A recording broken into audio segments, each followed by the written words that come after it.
μια γυναίκα κρατάει 299 έξω με τις πόρτες κλειστές, ας πούμε.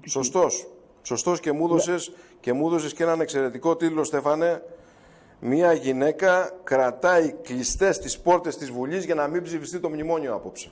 Διάσκεψη Προέδρων, 14 Αυγούστου 2015. Ώρα 1 παρά 20 τη νύχτα, κυρίες και κύριοι. Παραμονή Παναγίας. Και μια γυναίκα κρατάει σε επιφυλακή και σε εγρήγορση και τους έχει βάλει στα κάρβουνα 299 βουλευτές, κλείνοντας ουσιαστικά ερμητικά κλειστά τις πόρτες του Ελληνικού Κοινοβουλίου και δεν αφήνει να ψηφιστεί το Μνημόνιο 3.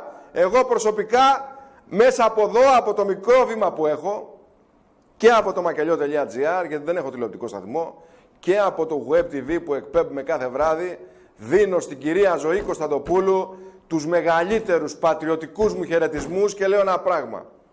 Ότι σαν και αυτήν ούτε 1000 άντρες. Σαν και αυτήν ούτε 1000 άντρες, κυρίες και κύριοι.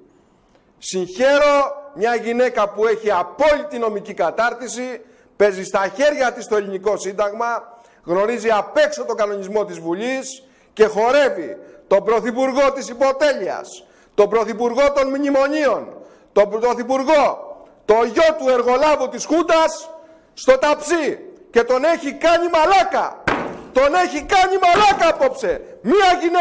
Μία γυναίκα κρατάει κλειστή την πόρτα του Κοινοβουλίου για να μην μπουν τα γερμανικά άρματα του μνημονίου. Μπράβο της! Μπράβο της! Της βγάζω το καπέλο, πιστέψτε με. Αυτοί είναι πατριώτες. Υπάρχουν κι άλλοι τρόποι για να πεις όχι στη Wehrmacht. Υπάρχουν κι άλλοι τρόποι για να πεις όχι στους Γκέμπελς.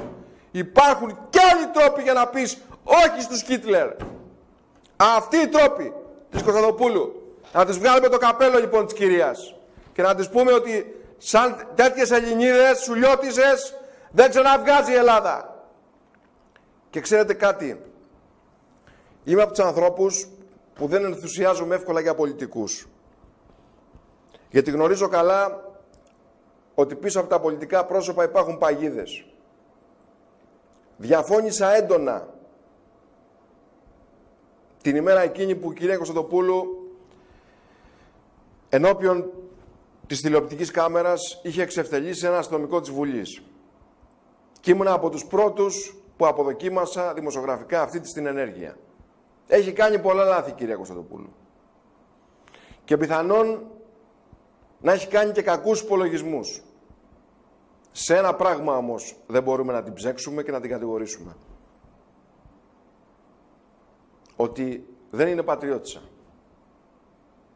Και ότι δεν είναι αντράκι. Πιστέψτε με, αυτή της η προσπάθεια απόψε θα γραφτεί στην ιστορία. Τους έχει κάνει άνω κάτω.